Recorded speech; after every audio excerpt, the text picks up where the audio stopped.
Welcome to Credibly Challenged, a podcast about bank risk management.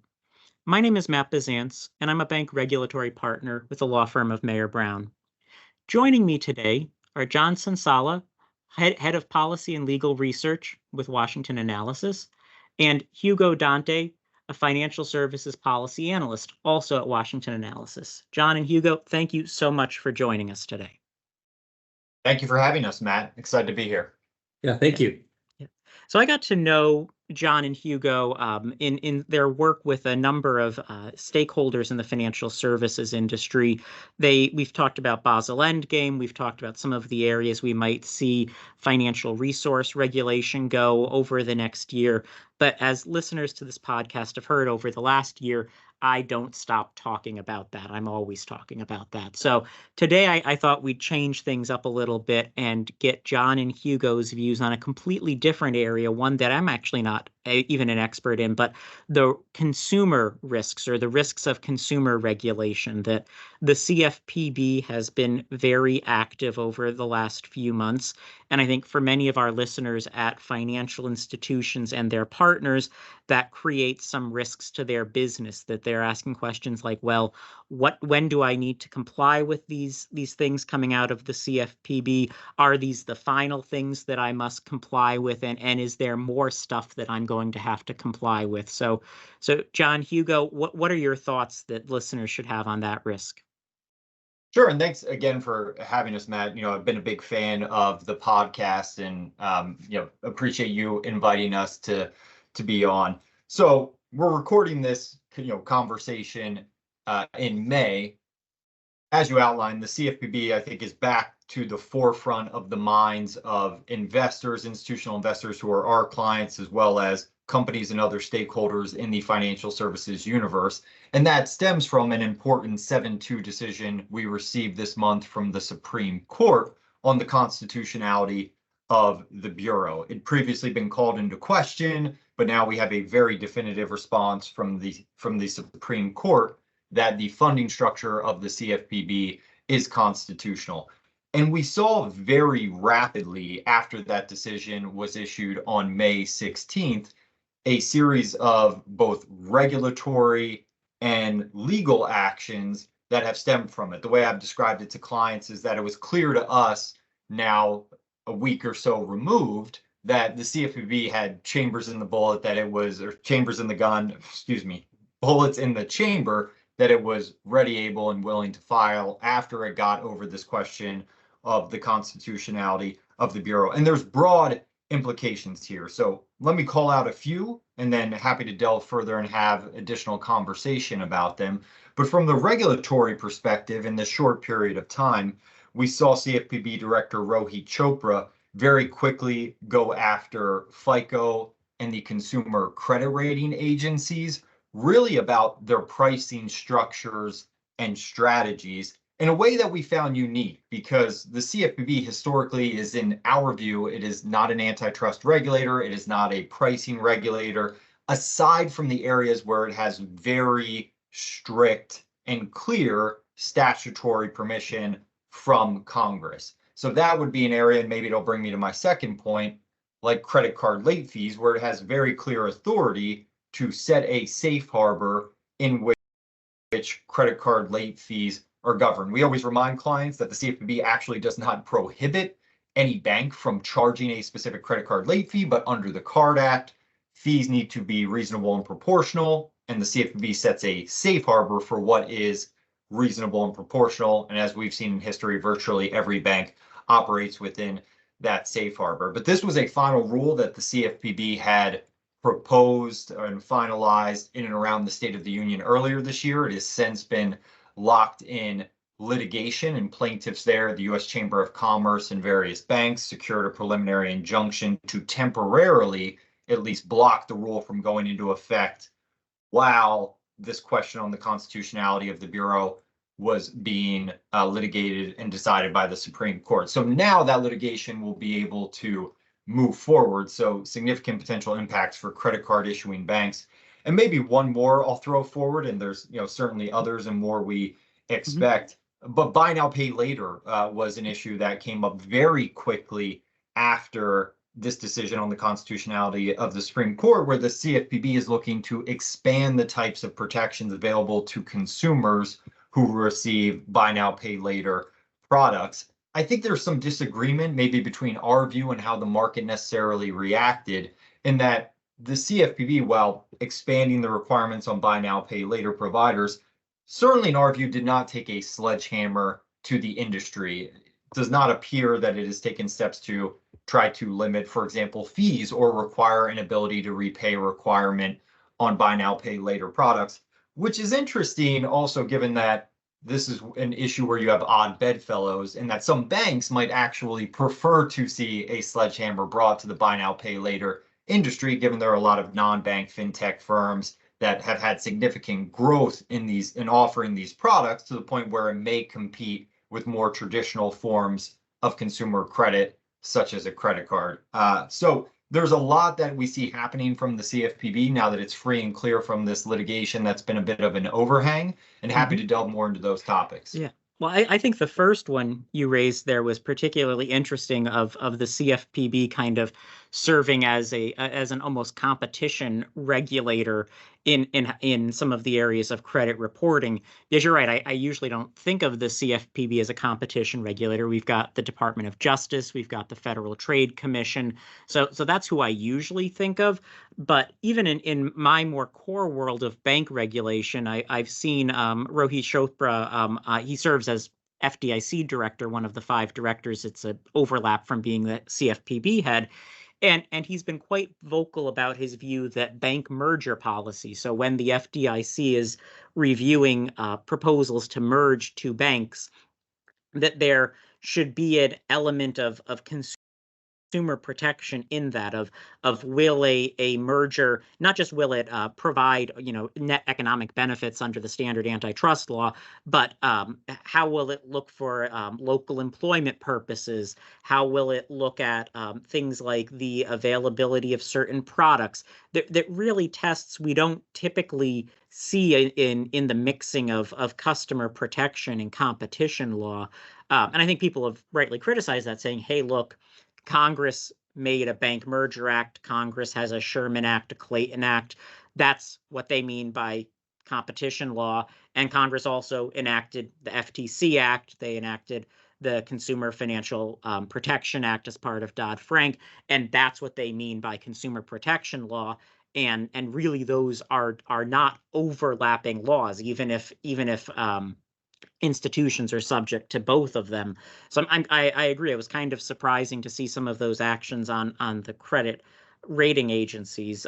Maybe give a little more of your thoughts, though, on it. Sure, absolutely. And again, maybe I'll start from the position that there are odd bedfellows involved in this conversation.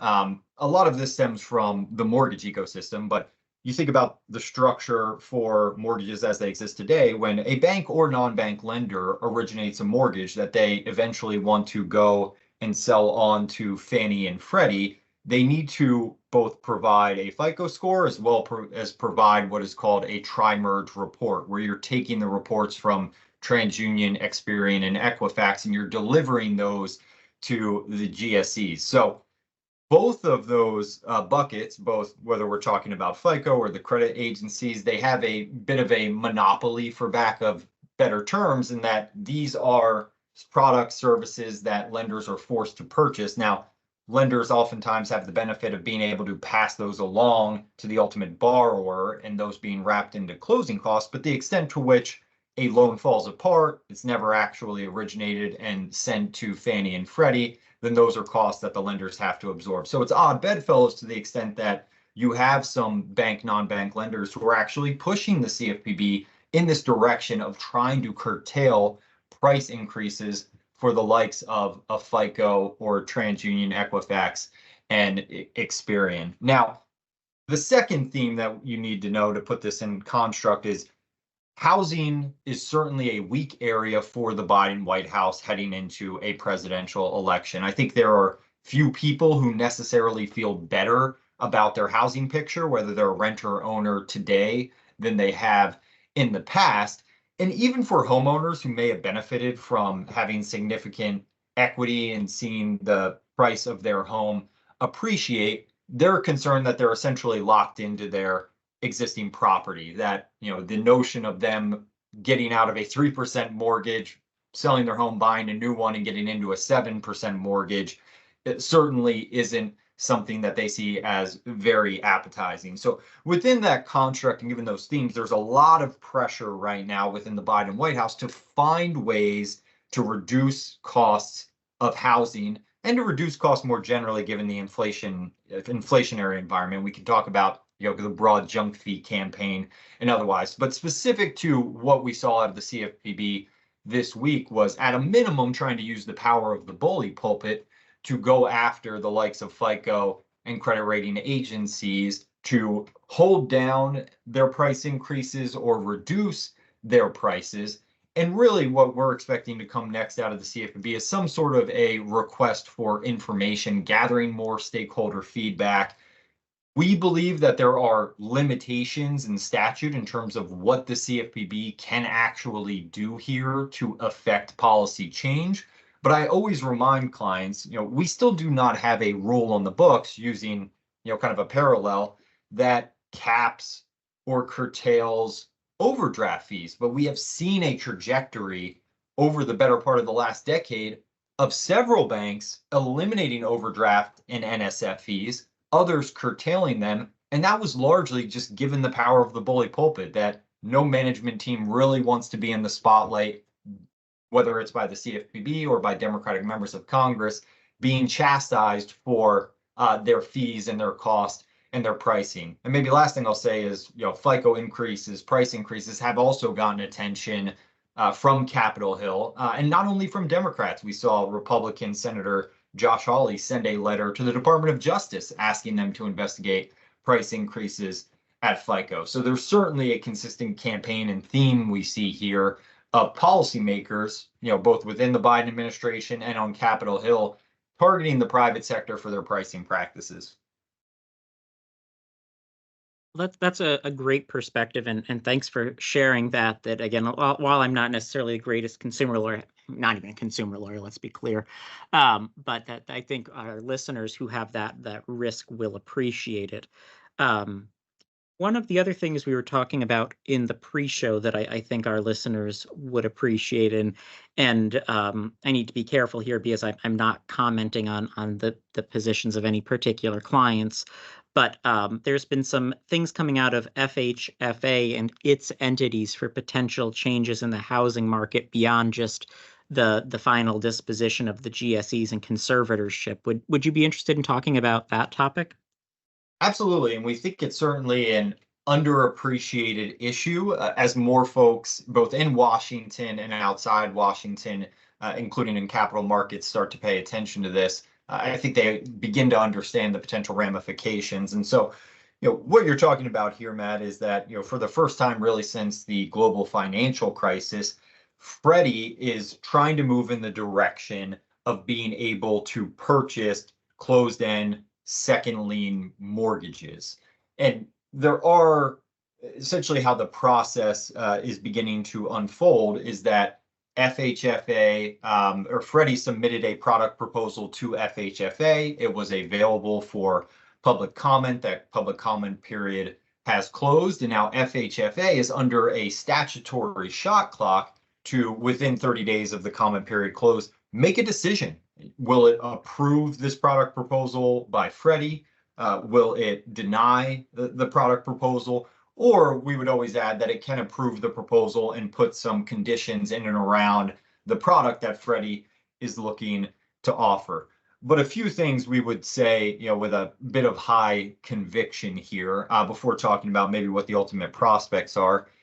If Freddie is allowed to move forward with this product, where they would be able to backstop second mortgages on first lien mortgages that it already owns, Fannie Mae is highly likely to follow suit with a very similar product proposal. And then collectively, you have the potential for trillion with a T dollars of homeowner equity being unlocked, available for consumers to tap in a pricing manner that is much more advantageous relative to what we believe exists in the private market today. And it goes to some extent back to the theme we talked about, that whether it's FHFA or other regulators, they are looking at opportunities to enhance affordability. And one could argue that this, for an existing homeowner, certainly creates access to credit that is cheaper than what they'd otherwise be able to get in the private market. I could also inversely argue that it may keep people in their homes longer, and it might Mhm. actually hurt some of the supply imbalance that we're seeing in the homeowner market right now for supply being posted and being made available. So from our perspective, this has a lot of cross-cutting impacts, not only on the financial sector, but potentially across other sectors. For existing syndicated consumer credit, you could see Mhm. repayment rates. Somebody might say, "Hey, I want to tap my home equity and use that to pay off a student loan, a credit card debt." Certainly any kind of floating rate instrument that currently has a high interest rate. So it could be a prepayment of existing consumer debt. They could also use it in lieu of financing purchases through those more traditional means, whether it's a credit card or whether it's a HELOC or whether it's an auto loan or a student loan. And so Mhm. there are implications there. There are going to be implications for the lenders that are able to offer this Mhm. product. Again, sales of homes, the volumes are certainly down. This may provide non-bank lenders, GSE lenders, a good opportunity to offer a new product and collect some of that fee revenue. And then you have to look at, well, what will consumers use this for? Aside from what we outlined, they may use it for home improvements. There's been comments logged about ADUs and financing Mhm. accessory dwelling units on your property. So it could be a positive tailwind for some home improvement, building materials type firms. And then the last one I think we would call out is mortgage insurers. Some consumers do not know that once they have an LTV below 80%, loan to value ratio of below 80% on their primary first lien mortgage, what they're able to do is drop any private mortgage insurance that they already had. And so there are some consumers who still pay mortgage insurance despite the fact that they no longer need to. And given the way this product is structured, it would allow any Freddie borrower who is below 80% loan to value to essentially take a second lien and get up to 80% loan to value when combining the first and second lien. And so you might create an environment where a consumer says, well, hold on, I can drop my property mortgage insurance, private mortgage insurance. I can save money there. At the same Mhm. time, I can get access to cost advantage liquidity to finance whatever it is I want to finance, whether that's paying off existing debt and other forms of consumer credit or making a Mhm. forward leaning purchase. That's really, I think that last point is really interesting because, again, I don't know what Mayor Brown's view is. I don't have a particular view on the proposal, but I do have a view on the process. That when I was at the SEC, I was in the group that reviewed a very similar type of rule. That all the stock exchanges have their rule books, and those rule books have to be approved by the SEC, and it's a similar 60-day period for the SEC to look at rule changes, and they would get literally hundreds of rule changes a year. And I don't want to say it was a sleepy part of the SEC, but it was a sleepy part of the SEC.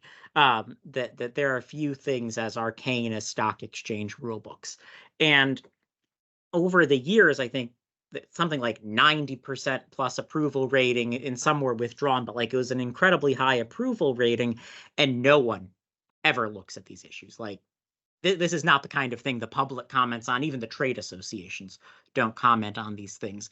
But through that process was how payment for order flow, which our securities listeners will be quite familiar with, of stock exchanges reimbursing broker dealers for directing order flow to them, um, developed, and that became eventually a massive issue. And people were like, how did we get here? How are we at this point now where this is driving the decisions of broker dealers on how to route order flow? And it was well over 20, 30 some years.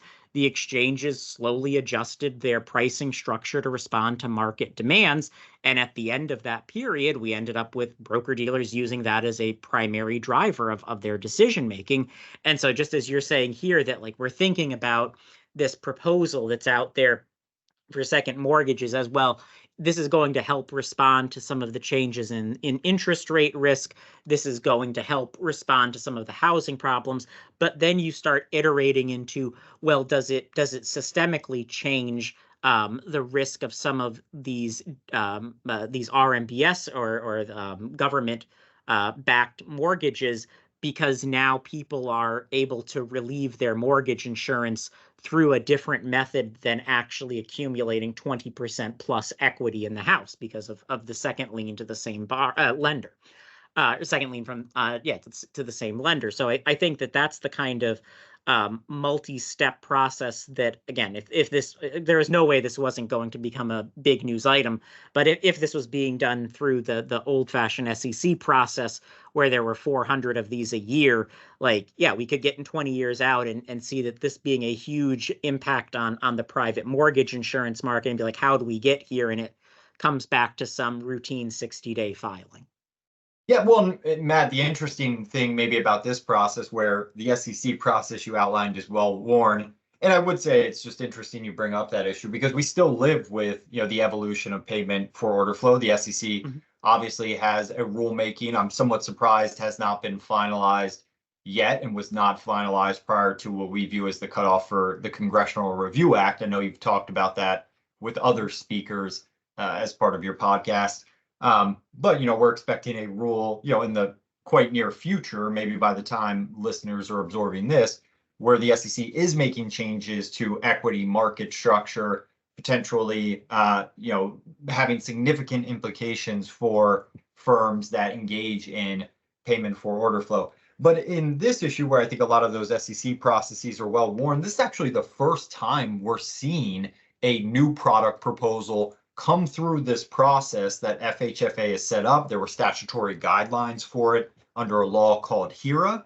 And so this is the first time that a lot of DC stakeholders in the market are going through this process. And I think what they have struggled with is generally, and you've been around town, Matt, so you know this, the rulemaking process is slow. It takes a lot of time to move forward. But here we have very specific gates or shot clocks that accelerate the process. So it was 30 days to comment on the FEDI proposal, 30 days for public comment, and then FHFA has 30 days to make a decision. And there are legitimate concerns. It's everything from the amount of equity that could be tapped could actually drive up inflation. There are concerns that there is a private market that functions relatively well here, and there are private offerings. So why are you offsetting them with GSE money that is backed arguably by the taxpayer? And then there are also questions about who ultimately benefits. Is this within the mission of FHFA, given you're likely talking about middle income, higher income earners who have a lot of equity built up in their home, and that they're going to be the ones most able, willing to tap it. So there are legitimate concerns both from the private sector, as well as we've seen members of Congress weigh in, raising concerns about this proposal. But at the same time, I think you have to juxtapose that with a White House that, again, going back to a thematic, is certainly interested in doing whatever it can before the election to try to increase access to affordable credit or to decrease other costs that consumers are facing. And this very well could fit into that bucket of things that would like to see done prior to the election. Yeah, it's very, very useful. So we have a few minutes left here, and I wanted to see if you or Hugo had any other things that maybe haven't gotten as much press. That, again, like Basel Endgame has been on every bus stop sign for in DC for the last year, and certainly some of the things around the issues at the FDIC and some of the antitrust actions out of the FTC have been getting a lot of headlines. But then you do see some of these low-flying items like the BNPL interp that came out of the CFPB, kind of out of nowhere, at least for me. Or some of the actions like the FDIC in the interest rate exportation cases where the FDIC is putting forward these entirely new ideas of how interest rate exportation should work for consumer lenders. Are there any other issues like that that you guys are following that our listeners might like? Sure. So let me kick it off and maybe I'll hand it over to my colleague Hugo to talk about some of the issues you raised. I think first is what I would say is we're setting up for a busy summer. I think there's a view that now that Congress has passed most of the must pass pieces of legislation that needed to be addressed for the year, that somehow now we're kind of just moving entirely into campaign season and nothing will get done. There is some truth in that, but it doesn't mean there's not going to be a lot of, whether it's noise or something more significant, coming out of Washington. And so, to your point, from Capitol Hill, I would note CFPB Director Rohit Chopra is still due to testify. He does that twice a year, so we expect him up before both committees. We expect Sandra Thompson needs to testify at least before one committee this year. So there will be a lot of congressional attention paid to some of the issues we talked about, whether it's Freddie second mortgages, whether it's BNPL, whether it's credit card late fees. The issues pertaining to FDIC Chair Grunberg are certainly still front and center and gaining a lot of attention. We would be surprised to see him step down prior to a replacement being nominated and confirmed. But if the pressure grows to the point where you have several Democrats, meaningful Democrats from leadership or heads of committees saying that he should resign effective immediately, then that obviously throws a wrench into the entire regulatory pipeline, at least where the FDIC is engaged on things like the Basel Endgame and otherwise. And then we have started to see, and maybe I'll turn it to Hugo to talk about some bank capital issues we're seeing. But in addition to the Basel Endgame, where there are some gating items we're waiting for, there's also the prospect that we get even additional proposals to really address some of the core issues that stem from the bank failures we saw last year. It has always struck us as interesting that most of the bank regulatory proposals we've seen to date have focused more so on capital issues as opposed to liquidity issues, which were at the crux of the failure of SVB and some other financial institutions. But Hugo, why don't you talk through some of those major things we see upcoming here this summer? Sure. Yeah, and I really enjoyed our conversation. One of our conversations previously, where we've seen a lot of media reports talking about what the regulators might be doing, and sort of like the view here that that a lot of these like very highly placed sources are trial balloons from the regulators. We've seen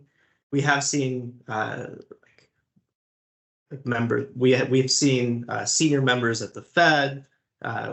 We've seen Vice Chair Barr. We've seen pretty strong hints that there's some rulemakings coming this summer to address the regional banking crisis. We view it's clear that the regulators view liquidity and held to maturity securities, a risk that stem from that, as unfinished business. And I think we share a view here. Very likely we see a revision to the liquidity coverage ratio sometime this summer. And similarly, in some way, that also addressing the treatment of held to maturity securities, either there or in a separate rulemaking as well. But I think actually when we're going back to what's generally underappreciated too is the market impacts and potentially the implications of what the presidential election has for what kinds of markets are continue to exist and the nature of markets themselves, right? So when we understand Basel Endgame, the way that it recalibrates risk and calibrates bank participation in like various activities, in some ways it can be a drag on bank lending in certain areas, especially areas that have that aren't receiving preferential risk weights. But at the same time, this also has created an opportunity for private credit to step in and for a lot of this activity to shift out of the non-bank financial sector. And then similarly, on the other side, as we mentioned with the FHFA, like the second mortgage proposal, that's one dynamic from the Biden administration that could actually shift activity in the other direction, where now you have the potential for the GSEs to step in and absorb a much larger share of consumer credit and lending. And then it's just like trying to consider if we have a second Biden administration, do we see these trends continue? We won't see. It's not likely that we see a Congressional Review Act challenge, a successful one. Certainly, it would be vetoed by the president. So we see Basel Endgame go into effect, and then all of these dynamics stay in place. Similarly, maybe the FHFA continues to be relatively deferential to the GSEs, allows them to continue to expand. So you see that dynamic within the housing market. Or in the alternative, you have a Republican presidential administration. It'll be interesting to see whether the next FHFA director is as classically liberal as Calabria was. But it is very likely that we start to see, one, a move to exit the GSEs from conservatorship, but we also see some additional steps to try to pull away and have more private market participation in the mortgage sector, right? So like we could potentially see an increase to G fees charged by the GSEs, which are likely not revenue maximizing, and then we're also very likely to see, even if the second mortgage proposal is put into place, likely see a Republican FHFA director pull back on a lot of these areas. So there's very broad implications that are going to be decided in November for how markets are going to look. Yeah, I think people don't appreciate just how much can hinge on the timing of things that people always talk about the Congressional Review Act as a huge issue. And then you look and it's something like there's only 20 pieces of Congressional Review Act that's ever actually been taken. Or you look at the rulemaking process that we've seen with Basel Endgame, that part of what seems to be driving the personnel at the FDIC is the idea that it would just be impossible for Congress to readily confirm someone unless they were absolutely already confirmed or something. That would be very difficult before the election. And if you wait till after the election, then there might be a change. So for people out there in the commercial world who are used to, getting things done by quarter end, and they will get done, and we will make our goal as part of a capitalist economy, to then come to DC where it's these arbitrary deadlines and people really aren't working towards a particular goal always. It's more of just a projection, as you said, of wanting to get something done in housing before the election. That really, really interesting stuff. But I want to thank both of you gentlemen for being on the program. It was great to hear your views. I also want to thank our listeners. Without you, we wouldn't have a reason to do these programs. Great. Thank you, Matt. Appreciate it. Have a great day. Thank you for having us. Of course.